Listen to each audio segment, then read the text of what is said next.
In this essential series, we're going to be giving short, simple insights designed to help everybody navigate the real stuff.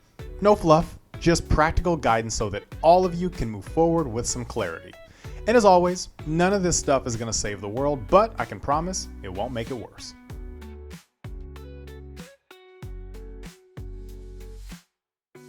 Welcome to Outsider Information. I am your host, Brandon, and your strategic partner here with OIAS. As always, if anything resonates, give a like, subscribe, and engage. Doesn't just have to be here on YouTube. We are on Instagram, and the website's pretty cool as well, if I do say so myself. Drink of the episode, because we are knocking all these out in one batch, is water.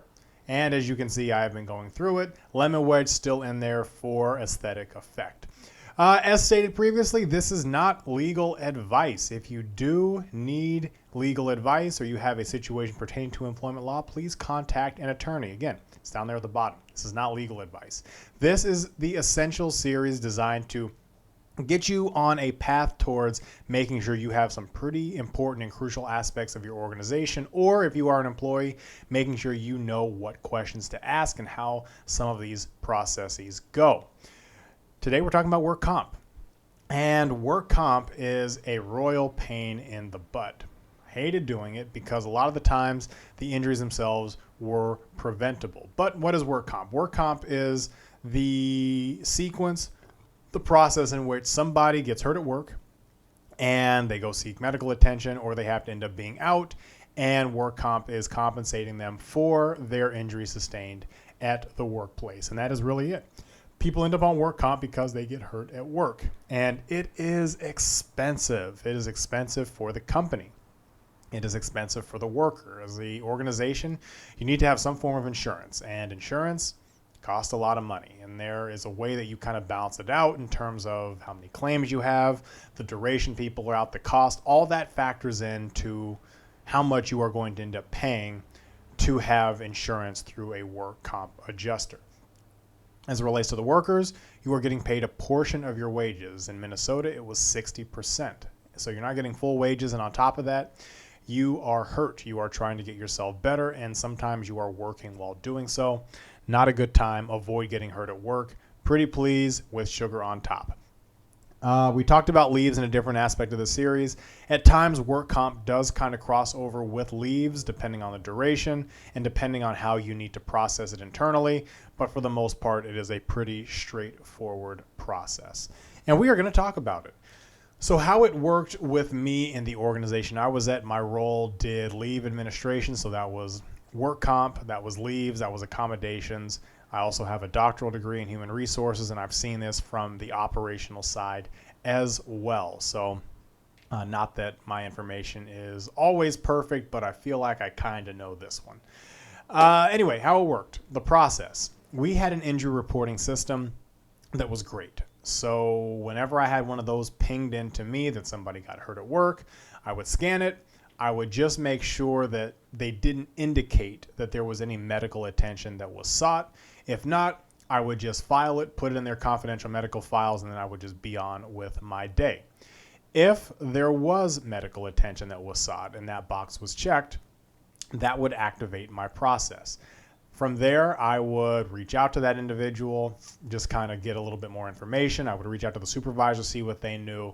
And if they confirmed, yes, they were going to get medical attention, then I would be on standby for the documents. Once I had some documents, I could then file the claim. Now, we could file it without documents. For me, it just seemed like a cleaner process when I had everything, and then I could file it, and then we could go forward from there.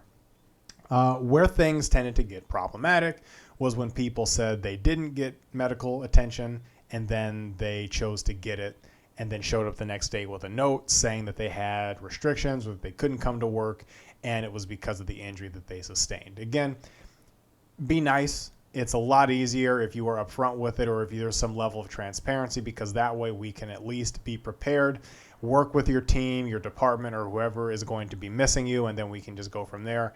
I can also give you the most accurate information as well if I have all of the details. But the documentation you're going to hear in a lot of these is going to be the most important thing, because that determines how we can move forward. If your document says you are clear to come back to work, file the claim, get the documents processed, we go from there, and then you kind of deal with the adjuster from that. If you have to be out, then you are out. And again, the process, we file it with the adjuster, we wait until the date gets passed on that note, and then we have to reassess from there. Where things get tricky is if you've got restrictions, and then there is a little bit of crossover with the ADA on this, because now we have to determine what as an organization we are able to accommodate in terms of the restrictions. When you get hurt, let's say it is a back, right? You have a lower back injury. Probably has a lifting restriction. Well, if your job is predicated on working with kids and you might have to pick one up, probably not going to be a good thing that you're going to be working. So that restriction, if it says you can't lift over 20 pounds, means that you are going to not be able to do the essential functions of the job, and you would have to be out on work comp. You would be getting paid 60% of your wages, but until that restriction is lifted, you are unable to work. Where it gets tricky is you have to determine what you can accommodate. Some roles, even if you have that duty, can put you on desk work. They can have you doing other things, more administrative tasks, which if you're going to put someone on tasks, please have a defined list of what tasks is so that we can track those, and then just kind of keep that moving. But that is where things tend to get tough. The documentation is the piece of paper that we have to follow. If we have a document that says you can't do this, we can't have you do it, even if you say you feel fine, because that opens us up to potential legal risk. And it puts you in potential danger as well, which furthers that whole thing. We assess any limitations to determine what you can and can't do in conjunction with the program. Again, essential functions, documentation, reasonable, these are all buzzwords that are activated within the process. The essential functions of your job have to be able to be performed in order for you to be able to work with any restrictions. And if you can't work, again, you get placed on work comp. How that looks, though, again, it varies by state. I mentioned Minnesota because that's where I have it from. 60% of your wages get paid. Your state may pay more. It may pay less. PTO is not compromised. Your position is not compromised. Neither of those things factor into you getting hurt at work. You cannot be retaliated against. Nothing can be held against you if you suffer an injury at work. There is, though, a dance that has to happen between the company and the claims adjusters. Think about any insurance body. That is where your claims adjuster works. They are insuring the organization and paying some of this stuff out. There is natural skepticism that exists from them and also from your organization as well, because these things cost, right? We want to make sure that everything is on the up and up. But in my role, when I was doing leave administration, I had a great relationship with our adjusters. Really clear communication, enjoyed working with them. We had a natural dialogue. We asked the right questions. And if there was anything weird, they did the investigation. As a company, that is ideal. You want to have that good relationship and that good rapport. And that was part of my job, was to make sure that that didn't break down. Because if that broke down and it was tough to get information out of each side, that is just not good. You don't want that happening. It's bad for the employee because you're hurt, right? You're hurt and you're not getting paid your full wages. And while it sounds like, well, you're getting paid something for not working, think about the grind that it is to be in pain, to have to potentially go to rehab. And of course, the cost of living is not getting any cheaper. So losing 40% of your wages doesn't make for a good time either. So make sure that you keep yourself protected if you can. Another, going back to the company side, really puts them in purgatory, because you can't backfill for that. You're not hiring another position. That person is just gone. And the company is technically losing money because they have to pay higher premiums for this. They're not getting the production, and the person is also out. So it's a lose, lose, lose for everybody. We're doing constant risk assessment, not just of the place of work, but also just when you are going to be able to get back in. Again, those essential functions in relation to your injury definitely matter. And again, that crossover with the ADA does take place as well. Work comp, though, lasts until those restrictions are lifted or you are fully cleared in general. So until you are fully working without restrictions, it is an active work comp claim. It can get messy. There are lawsuits. There are sometimes settlements.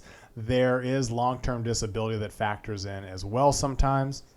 The case that I started at the place I was at.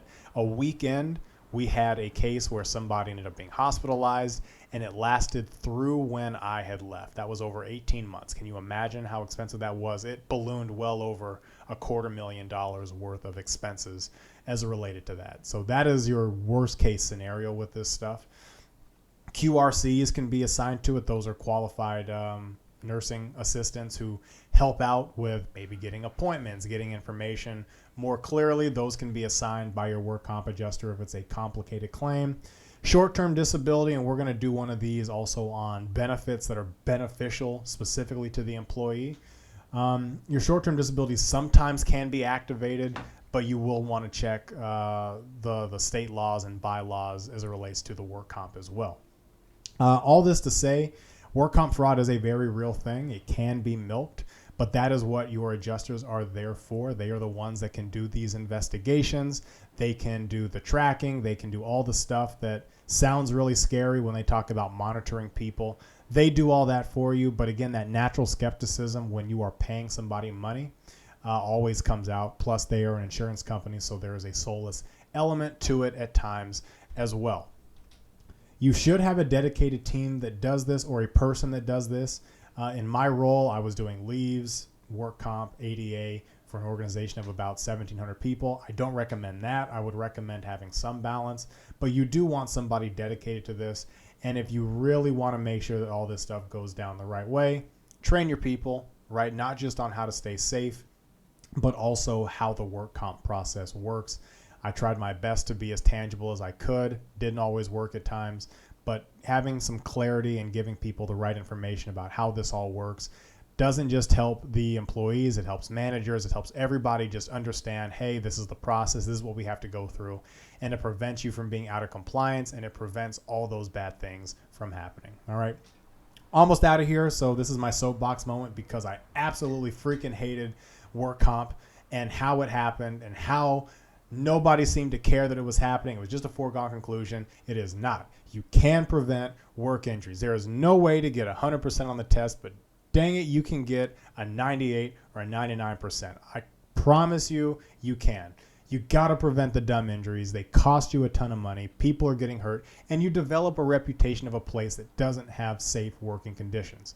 Most common ones that I saw, heads, right, concussions, lifting, slips, people wearing Crocs at the workplace. That's not good. You had people working with kids wearing hoop earrings, things that could be ripped off your body. It happened. People standing in front of swings and getting hit. That happened. People texting, walking downstairs. You can imagine how that doesn't work. Can you imagine sticking a head through a door and why that would be a terrible idea? Well, I saw it come through multiple times. All that to say, please stop. Your local work comp adjuster or your local work comp person and the adjusters will appreciate it. And if you really want to emphasize it, emphasize the money. Tell your staff that if they are not available, they can't get paid their full wages. Train them. Teach them. If you have a chance to put a uniform in place or have some standardized guidelines that reduce injury in the workplace, put them in. This is where you as a company can do anything you want with your employee handbook because that is about company policy. And if people don't like it, then they don't have to work for you. But it keeps your money down, it keeps people safe, and most importantly, it doesn't activate the work comp process. Just reduce those hazards, pretty please. And if you have a bunch of data, analyze the trends, analyze the patterns, and see where those gaps are because there always is a trend or a pattern. For us, it was a pretty solid demographic between 18 and 22 that was getting hurt. A lot of these were their first jobs. They didn't know how to really do it in the workplace. Training wasn't great. I can say that because I'm not employed by these people and I got no love for them. But their training sucked. And because of that, the people who were coming in unprepared and getting hurt. You can figure that out. You can piece all that together. And if you do that, you can get a high score on making sure that people don't get themselves hurt. That's it.